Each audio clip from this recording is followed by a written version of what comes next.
A terrified boy ran through the storm, begging a hidden witch for help. His father was being beaten to death in the village square. She hadn't used her magic in 7 years, living in exile to stay alive. But when she saw who they were hurting, everything she'd been hiding was about to explode. The thunder cracked so violently that Seraphina's teacup rattled against the wooden table. She didn't flinch. After 7 years of exile in this forgotten corner of the Blackwood Forest, storms no longer frightened her. Nothing did anymore.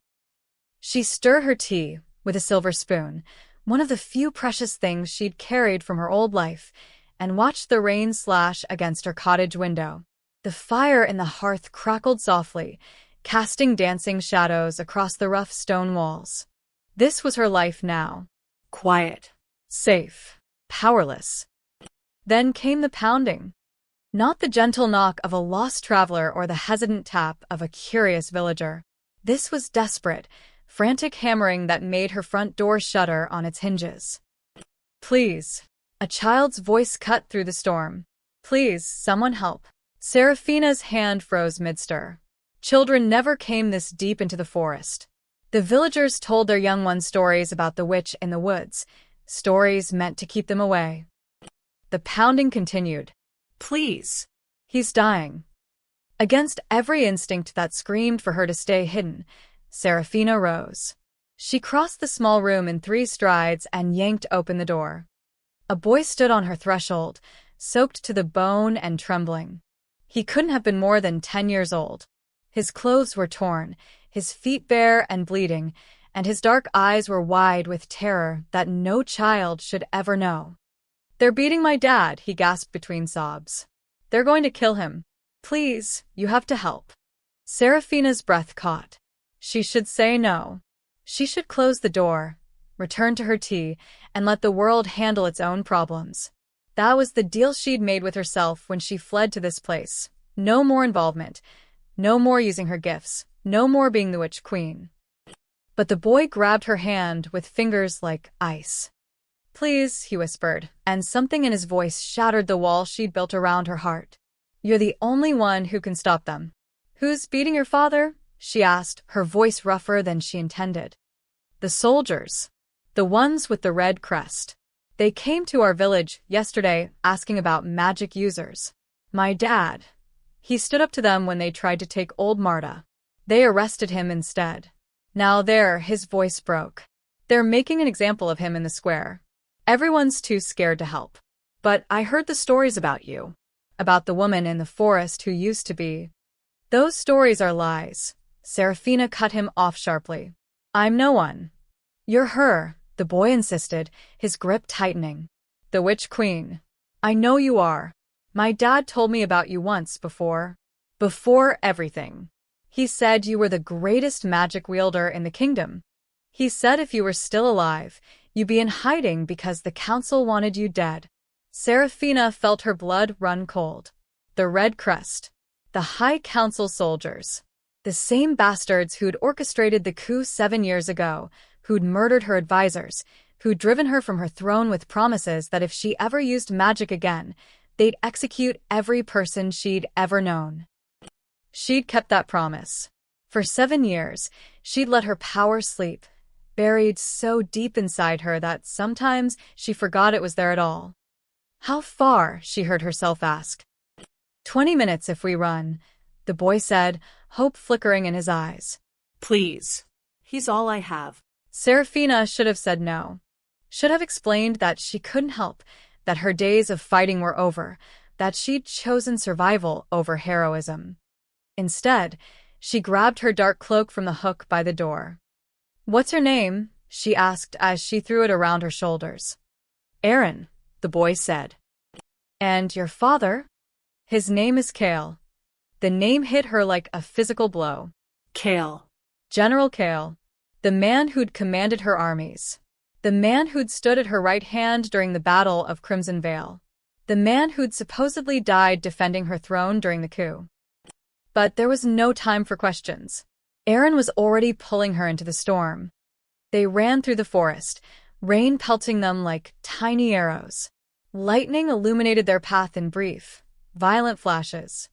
Aaron moved with the desperate speed of a child who knew every second counted, leaping over roots and ducking under low branches. Seraphina's lungs burned. She hadn't run like this in years. Her muscles screamed in protest, but she pushed harder, matching the boy's pace. After what felt like an eternity, the trees began to thin. She could see lights ahead, torches flickering in the village square despite the downpour. And then she heard it, the sickening crack of wood against flesh, followed by a man's groan. There! Aaron pointed toward the square. Please hurry. They burst from the forest into the village, and Seraphina's heart stopped. At least 50 people stood in the square, forming a silent circle around a wooden post. Tied to that post was a man, broad-shouldered even in his broken state, his head hanging forward, blood mixing with rain on his bare back. 3 soldiers in crimson armor took turns striking him with wooden rods, each blow deliberate and cruel. But it wasn't the beating that made Seraphina freeze. It was the crest on the soldier's armor. The serpent coiled around a crown, the symbol of the High Council. The same men who destroyed everything she'd built. And it wasn't just any man tied to that post. Even after 7 years, even through blood and rain and shadow, she recognized him. General Kale, her most loyal commander, her trusted friend, the man she believed was dead. He lifted his head as if sensing her presence, and their eyes met across the square.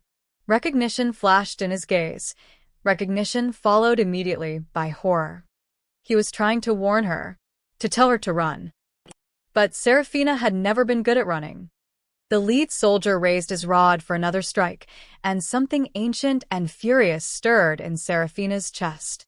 The power she'd kept dormant for 7 years began to wake, responding to her rage like a faithful hound recognizing its master's voice.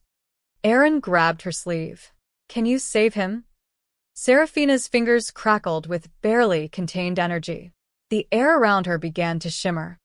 Yes, she said quietly. But nothing will ever be the same after tonight. She stepped forward into the torchlight, letting her hood fall back, and the nearest villagers gasped in recognition. The Witch Queen had returned. The lead soldier's rod stopped mid-swing. His head snapped towards Seraphina, eyes widening beneath his helmet. Impossible, he breathed. Seraphina walked forward slowly, deliberately. Each step sent ripples of power through the muddy ground. The torches around the square flickered wildly despite the rain, responding to the magic she could no longer contain. Step away from him, she said, her voice carrying across the square with unnatural clarity. The soldier recovered quickly, lowering his weapon and signaling to his companions. Well, the rumors were true. The Witch Queen lives, he smiled, revealing yellowed teeth.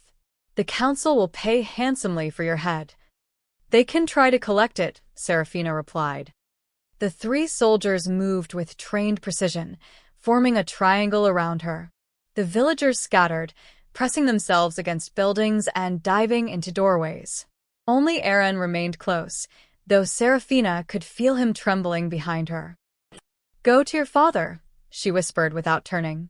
When I make my move, cut him free. But do it. The lead soldier drew his sword. You've been gone 7 years, Witch. We've learned new ways to deal with your kind. The council sorcerers have. Seraphina flicked her wrist.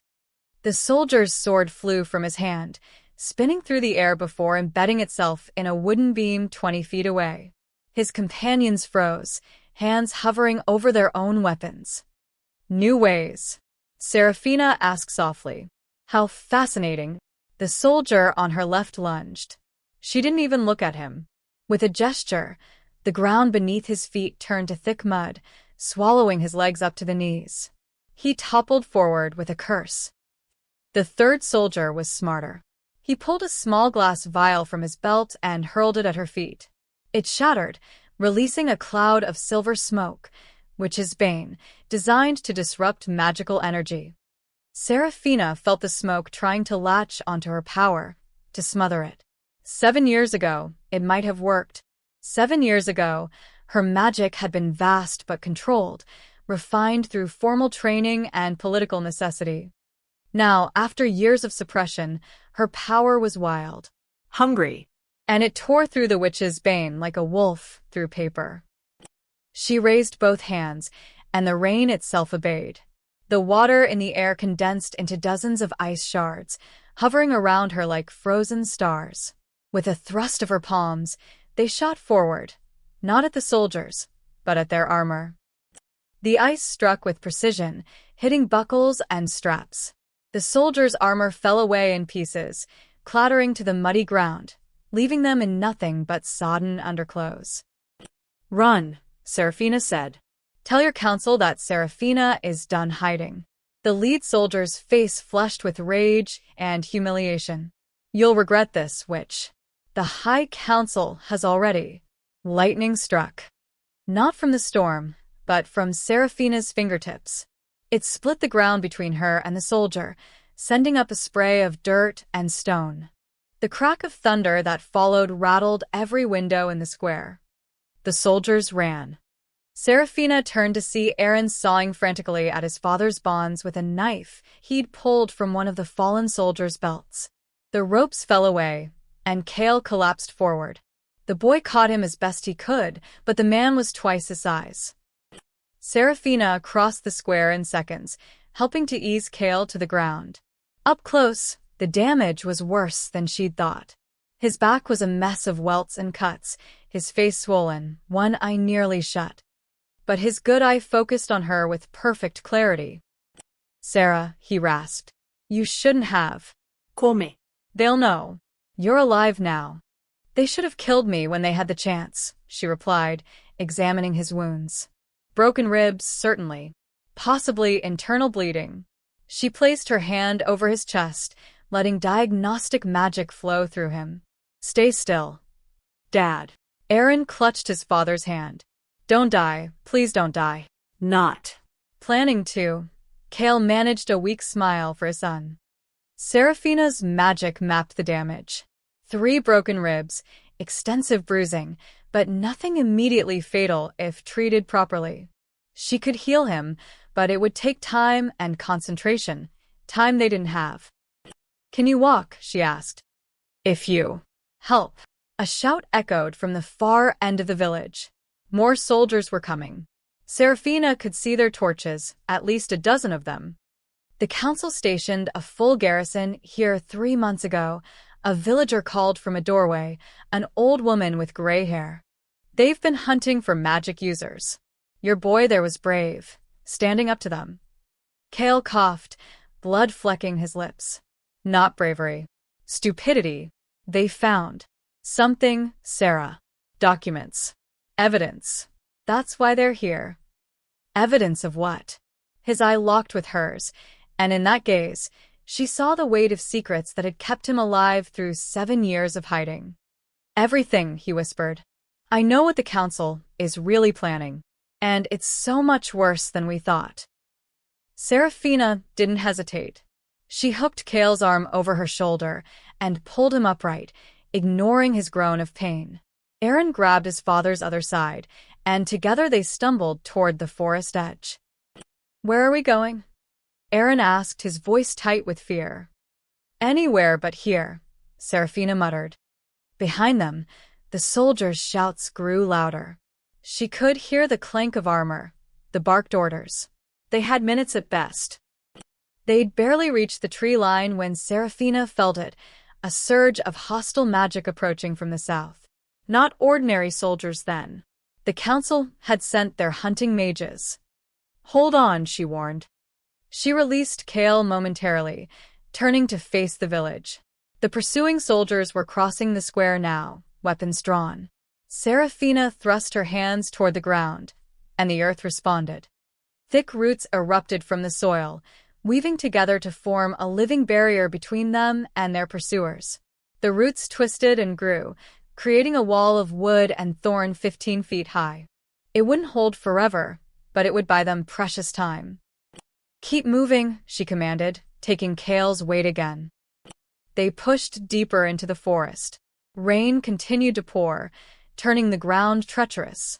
Aaron slipped twice but kept going, his small face set with determination. Cale's breathing grew more labored with each step, but he didn't complain. After 20 minutes of painful progress, they reached Serafina's cottage.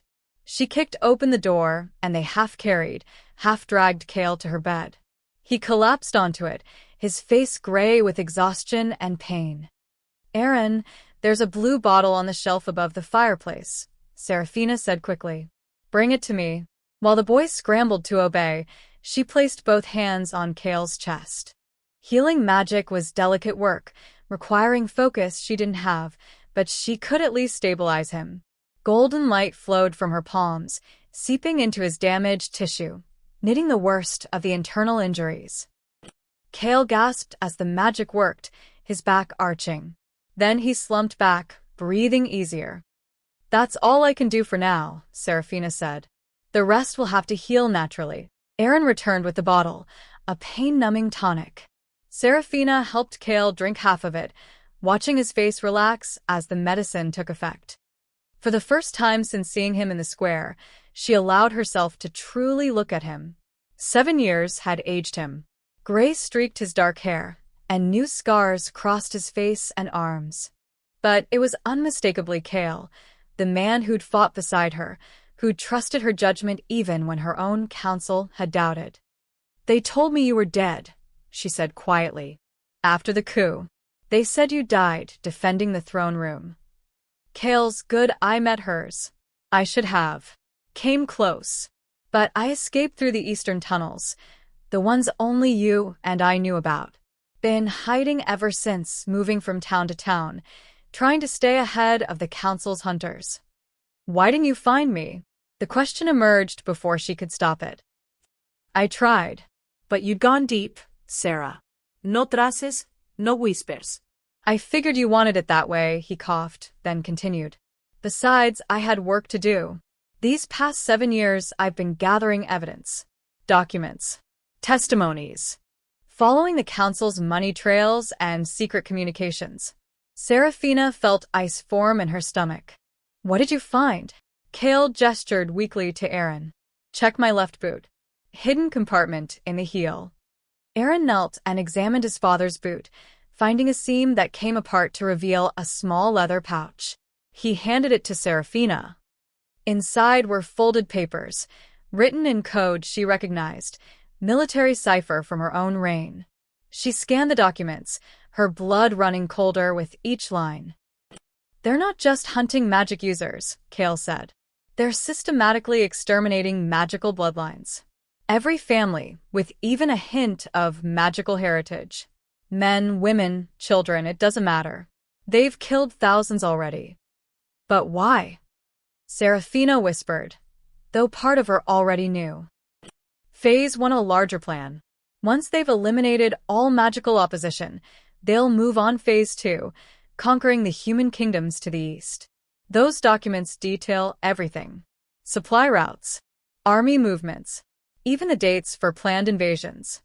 Serafina's hands trembled as she read. Names of families she'd once protected, all marked with red ink. Dead. Villages she'd visited during her reign, crossed out. Destroyed.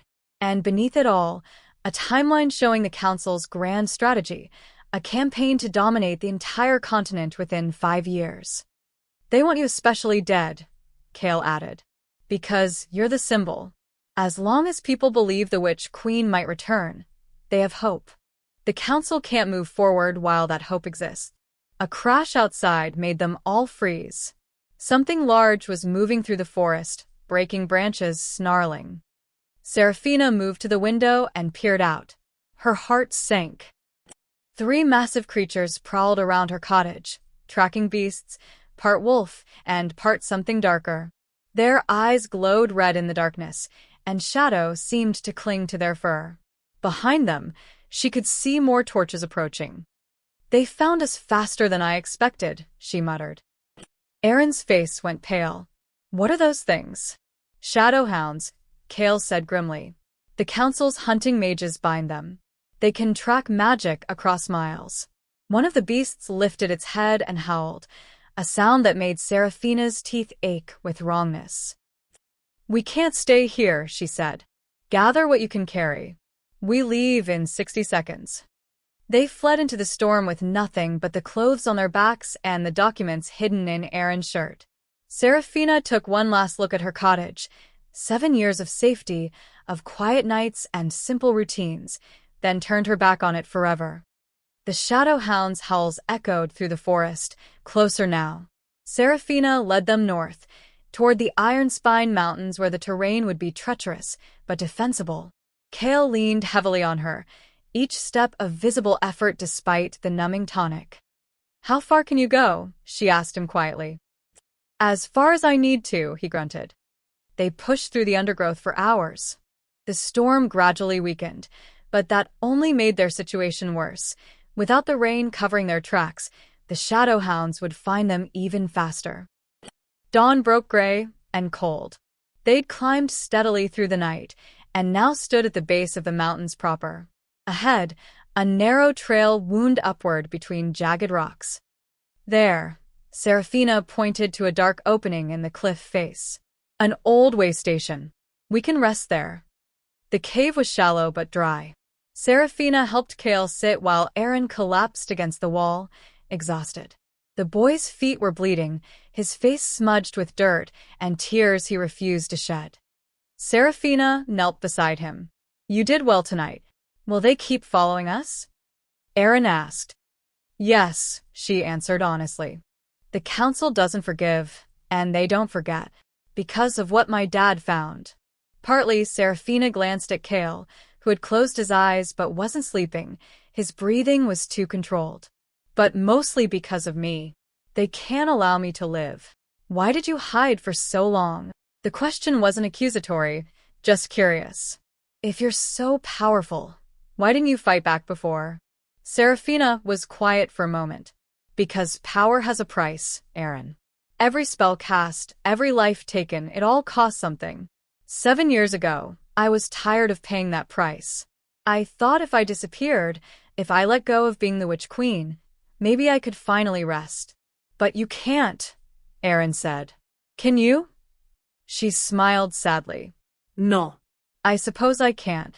A low growl echoed from below. The shadow hounds had found their trail. Serafina rose and moved to the cave entrance. She could see them now, 3 dark shapes moving up the mountain path, their handlers following behind. And further back, at least 20 soldiers in council armor. They're persistent, Cale said from behind her. He dragged himself to his feet, one hand pressed against his ribs. You should rest, Serafina told him. Plenty of time to rest when we're dead, he managed a weak grin. Which won't be today, right? Not if I have anything to say about it. She raised her hands, feeling the magic flow through her.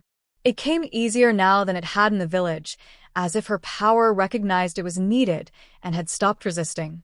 But there was a troubling undercurrent to it, a wildness she didn't remember from before. 7 years of suppression had changed her magic, made it raw, unpredictable. The shadow hounds charged up the trail. Serafina thrust her palms forward, and a wall of wind slammed into them, sending all 3 tumbling backward down the mountainside. Their yelps of surprise echoed off the rocks.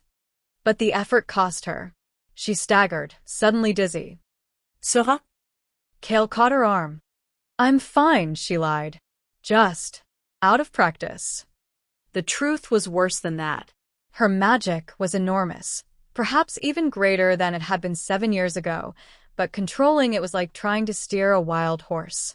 Each spell took more focus than it should, and the power wanted to do more than she intended. That wind wall should have pushed the hounds back. Instead, it had nearly torn them apart. We need to keep moving, she said. I can't hold them off indefinitely. They continued upward. The mountain path grew narrower and more dangerous. One wrong step would send them plunging hundreds of feet to the rocks below. Aaron walked between them, small hands occasionally reaching out to steady himself against the cliff face. By midday, they reached an abandoned watchtower, one of dozens Serafina had ordered built during her reign to guard the mountain passes. The structure was half-collapsed, but it offered shelter and a defensive position. Inside, They found remnants of the tower's last occupants, rusted weapons, moldy bedrolls, and, unexpectedly, a cache of preserved food sealed in wax. Military rations, Kale said, breaking open a container. These will keep us going. They ate quickly, saying little. Aaron eventually dozed off in a corner, exhausted beyond his limits. Kale and Serafina sat by the crumbling window, watching the trail below. "You've changed," Kale said quietly. 7 years in exile. Will do that.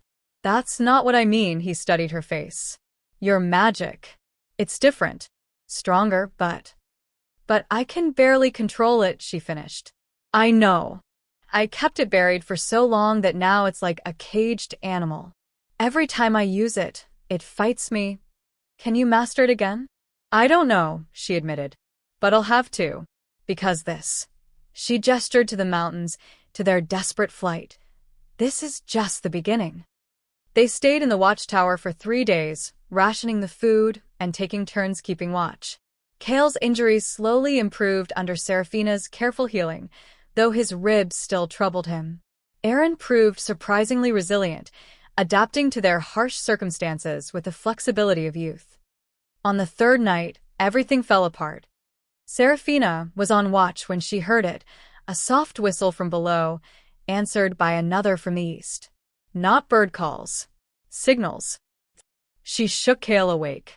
"We have company." He was on his feet instantly, wincing but moving. "How many?" "Can't tell yet. But they're coordinating."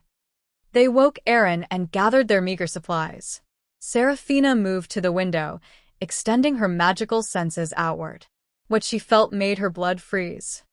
At least 30 soldiers surrounded the tower, and with them, 3 council sorcerers.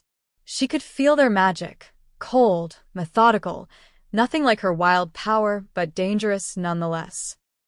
"They knew exactly where to find us," Kale said grimly, peering through a crack in the wall. Impossible. "We left no trail." Then someone told them. Before Serafina could respond, a voice called from below, amplified by magic to carry clearly. "Serafina, former witch queen. We know you're in there. Surrender peacefully, and the boy lives." Aaron pressed against his father's side, trembling. "We're not surrendering," Serafina said firmly. "Then let me offer another incentive," the voice paused. "Bring out General Kale, and we'll let you and the child escape. The council wants him more than you." "His evidence, specifically?" Kale's jaw tightened. "It's a lie." "Obviously," Serafina agreed. "They want all 3 of us. Then we fight. Against 30 soldiers and 3 sorcerers?" She assessed their situation with military precision. "We'd last 10 minutes. So, what do we do?" Serafina looked at the crumbling tower, at the narrow windows and partially collapsed roof. An idea formed, risky but possible. "I'm going to bring down the tower," she said. "The collapse will give us cover. We escape in the chaos." "That's insane," Kale protested. "You could kill us all. You have a better idea?" He didn't. Serafina placed her hands against the stone wall, feeling the structure's weak points. The tower had stood for decades, but time and weather had made it fragile. With the right application of force. "When I start, grab Aaron and run for the north window. There's a ledge below it that leads around the mountain. Move fast and don't look back." "What about you?" "I'll be right behind you." Another lie, but a necessary one. Someone had to control the collapse, and that someone couldn't run. She began channeling power into the stone. The wall vibrated under her touch. Outside, the voice called again. "You have 1 minute to decide." "Now," Serafina shouted. The tower shuddered. Cracks spiderwebbed across the walls.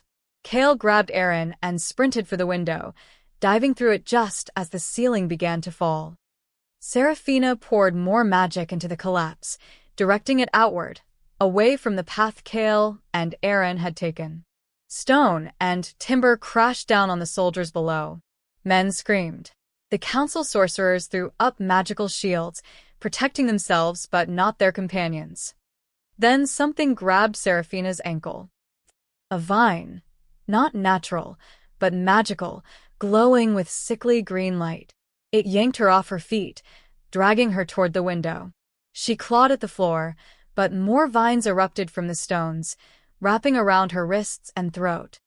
One of the council sorcerers stood below, hands moving in complex patterns, controlling the vines like puppet strings. "Got you," he hissed. Seraphina tried to burn the vines away, but her magic stuttered. The sorcerer had trapped her in some kind of dampening spell. Her power was still there. She could feel it raging inside her, but it couldn't break through. The vines dragged her out of the tower and down to the ground. Soldiers surrounded her immediately, weapons drawn. The three council sorcerers approached, their faces hidden behind silver masks. "The Witch Queen," one said with satisfaction. "The council will be pleased." "Where's the general?" another demanded. "Gone," Seraphina spat.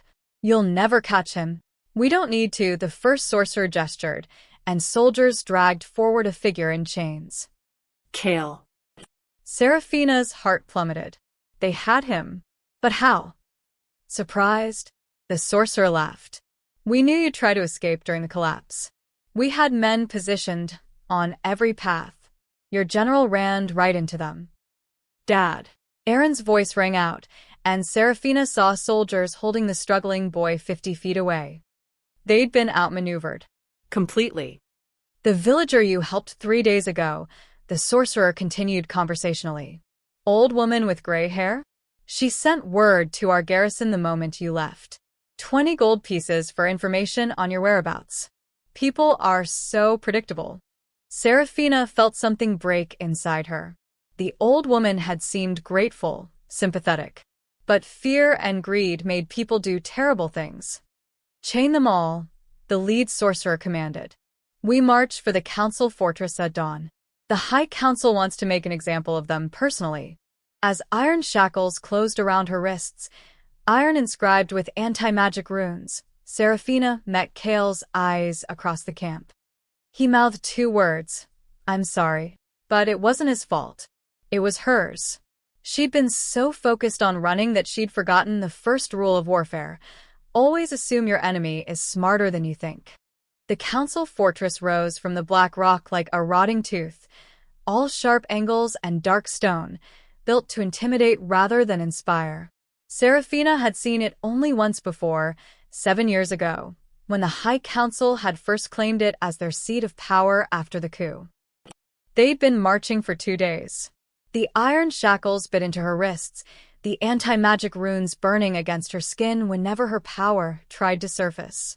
Kale walked ahead of her, similarly bound, his head high despite everything. Aaron stumbled along between guards, his young face etched with exhaustion and fear.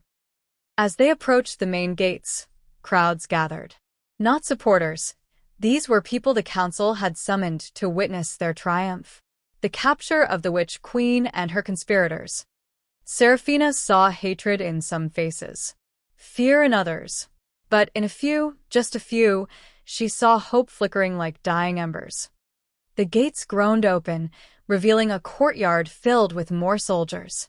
At its center stood a raised platform with 3 posts and a chopping block. The message was clear. They were to be executed publicly. The guards shoved them forward. Seraphina's mind raced, testing the shackles' magic, probing for weaknesses. The runes were expertly crafted, designed specifically to contain someone of her power level. But whoever had made them had made one crucial mistake. They'd assumed her power was the same as it had been 7 years ago, controlled, refined, channeled through formal training. They hadn't accounted for what 7 years of suppression had done to her magic. Hadn't realized that her power was no longer a trained falcon but a wild storm barely contained in human flesh. The guards forced them to their knees before the platform. Above them, a door opened, and 5 figures emerged wearing the crimson robes of the High Council. Their leader, a thin man with cruel eyes, smiled down at them. "Seraphina," he said, his voice carrying across the courtyard. "How far you've fallen. From queen to fugitive to prisoner in chains." "Counselor Vex," Seraphina replied calmly. Still hiding behind others to do your killing, I see. His smile didn't waver. We've waited 7 years for this moment. 7 years of hunting, searching, hoping you'd be foolish enough to resurface. He gestured to Kale. We have your general to thank for that. His little evidence-gathering operation led us right to you. The evidence is already gone, Kale said. Copied and sent to allies across the continent.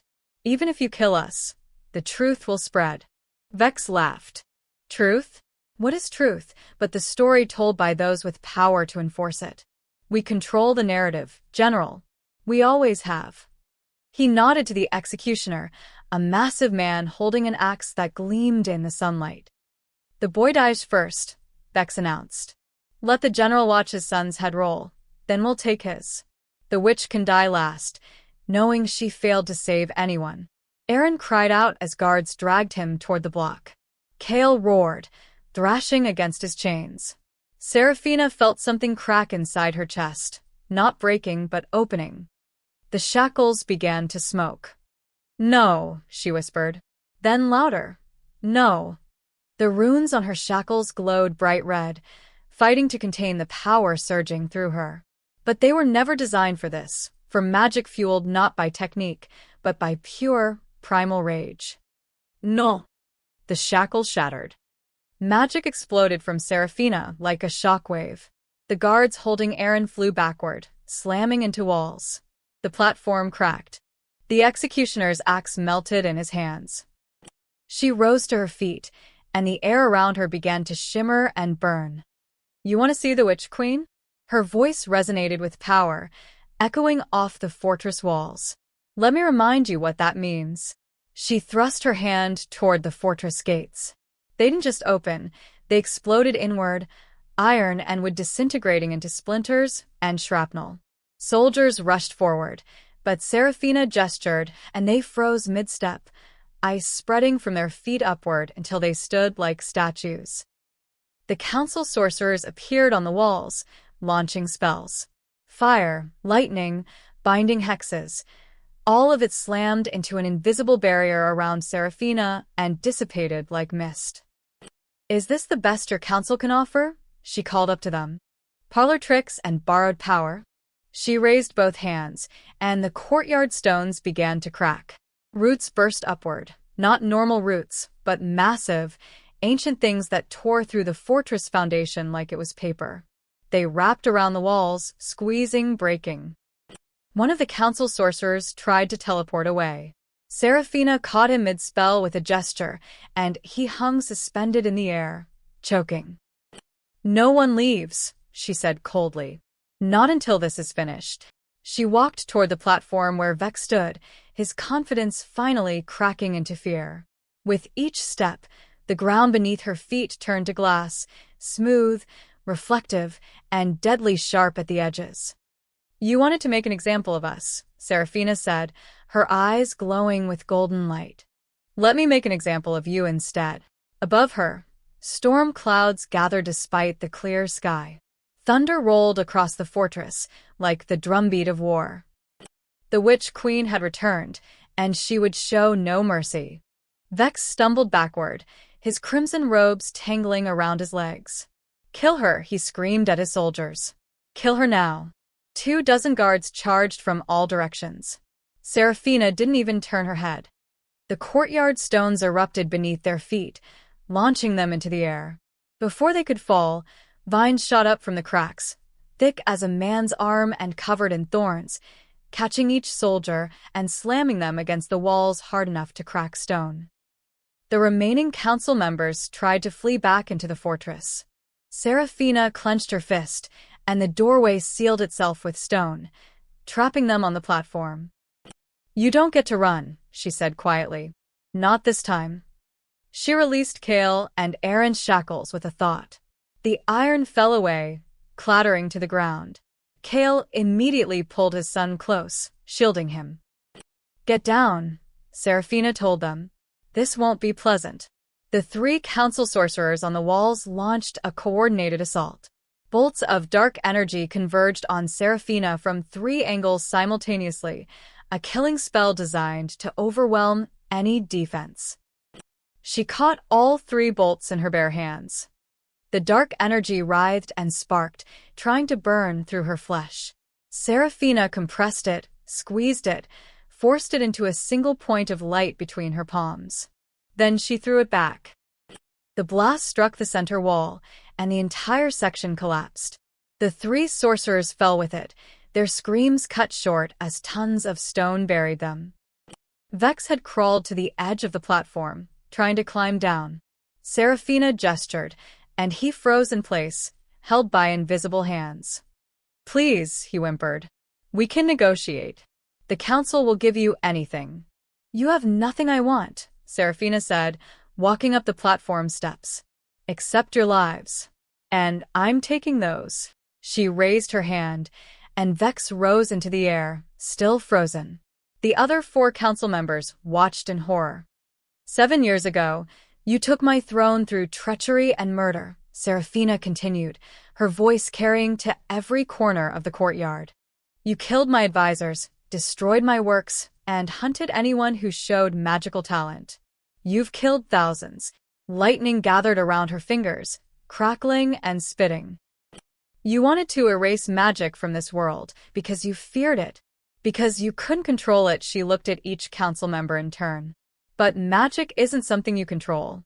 It's not a tool or a weapon. It's the living force of the world itself." She released the lightning. It struck Vex directly, and he simply ceased to exist. No body, no ashes, nothing. Just empty air where a man had been. The other council members screamed. One tried to run.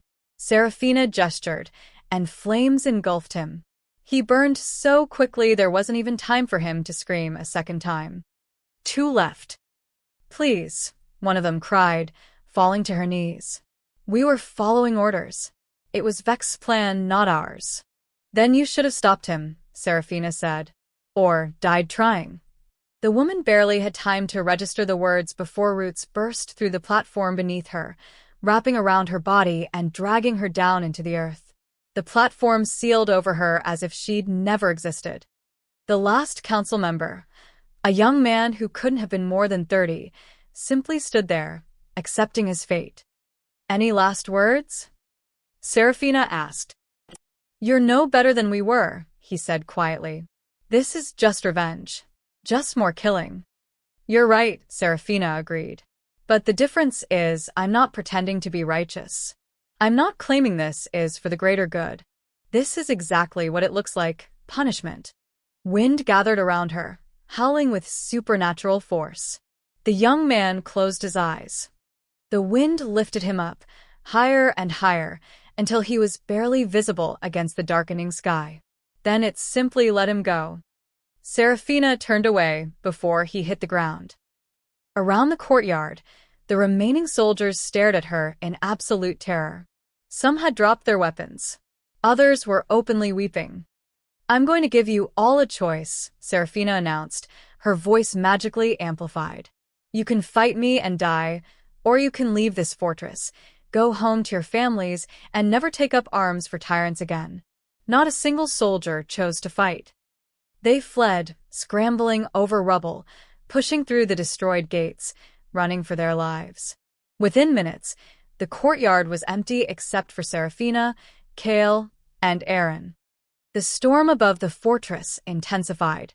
Lightning struck repeatedly, not randomly but with purpose, hitting every tower, every wall, every remaining structure of council power. The fortress began to collapse. "We need to go," Kale said, pulling Aaron toward the gates.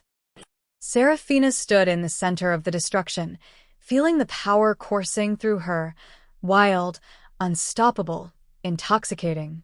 For a moment, she understood why the council had feared magic so much. This kind of power could destroy the world. Or save it. She made her choice and followed Kale and Aaron out of the crumbling fortress, leaving nothing but ruins behind. The sun broke through the storm clouds as they emerged from the fortress ruins. Word of the council's fall had already spread, survivors fleeing in every direction, carrying stories of the Witch Queen's return and the destruction she'd unleashed. By the time Seraphina, Kale, and Aaron reached the valley below, hundreds of people had gathered. Not soldiers this time. Ordinary villagers, freed prisoners, families who'd lost loved ones to the council's purges. They stood in silence, watching her approach. Seraphina stopped, suddenly uncertain. Her hands were still crackling with residual magic. Her clothes were torn and bloodstained. She looked like something from a nightmare, not a savior. Then an old man stepped forward, ancient, bent with age, leaning heavily on a cane. He lowered himself to one knee with visible effort. "My queen," he said simply. A woman joined him, kneeling. Then a young couple. Then more and more, until hundreds of people knelt in the grass, heads bowed. "Rise," Seraphina said, her voice rough. "Please rise." They obeyed, but the reverence in their eyes remained. It made her uncomfortable. She destroyed their oppressors, yes, but she'd also killed 5 people with barely a thought. The power had come so easily. Too easily. "My queen," the old man spoke again. "What happens now? The council is gone, but their armies still occupy half the kingdom. Their governors still hold cities. Without leadership, there will be chaos." He was right. She'd torn down the old order, but nature and politics abhorred a vacuum. Kale stepped beside her, favoring his injured ribs, but standing straight. "You know what you have to do, Sarah." "I didn't come here to reclaim a throne," she said quietly. "I came to save you." "And you did," Kale replied. "But these people need more than rescue. They need hope. They need someone who'll fight for them, not exploit them." Aaron tugged on her sleeve. "My teacher used to tell stories about you," he said. "About how you made the kingdom safe. How you protected people who couldn't protect themselves. Were the stories true?" Seraphina looked down at the boy. This brave child who'd run through a storm to save his father, who'd trusted a stranger in the woods, who'd survived things no 10-year-old should face. "Some of them," she admitted. "I tried to be that person once. But power corrupted me too, in smaller ways. I made mistakes. Then don't make them again." Aaron said with the simple certainty of youth. "Be better this time." The magic inside her pulsed, responding to something in his words. Not the wild, destructive force she'd unleashed at the fortress, but something steadier, more controlled, as if her power recognized that the emergency was over and was settling back into something she could shape rather than simply release. She turned to face the assembled crowd. Behind them, more people were arriving. Refugees from other villages, freed slaves from the council's work camps, even a few former council soldiers who'd thrown away their armor. "I didn't want this," Seraphina said, loud enough for all to hear.